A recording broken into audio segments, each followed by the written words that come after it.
Hamisu Bireka ya kamata ya auri Momi Gombe. Let's go! Ya hada da Zifiri. Ya aure su. Garzali Biko ya takura yarinyar na Aisha na Jamu.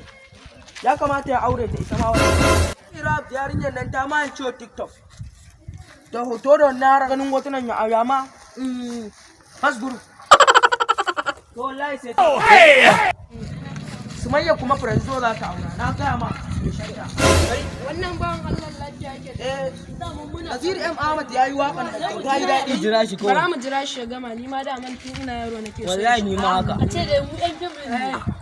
Na gaya ma. Da nan bayan Ummi Rab Ba bata na isa ba. gani ko Wallahi Ummi Rab bata isa ba ne mata aure kwanan nan. Let's go! Hello.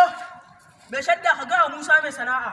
To wallahi ya sayar da masallacin nan mun ba shi na ne. Wallahi na gaya ma da. Shine kawai ba ruwa na ni. Sadin ma baya ji wallahi.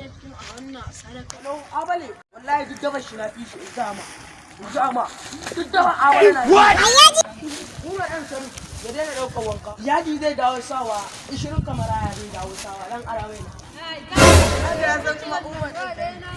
Ba ruwa na ya dauka wankan shi na fi shi. Kuke ga Wannan muke jira ba. wannan babban fim ne ba. Sai magana yake da manya. Shi sa mu Kuran dole ba ruwa na da ita. In ita ma ta zuwa an daina sa ta. Allah ya hannunsa.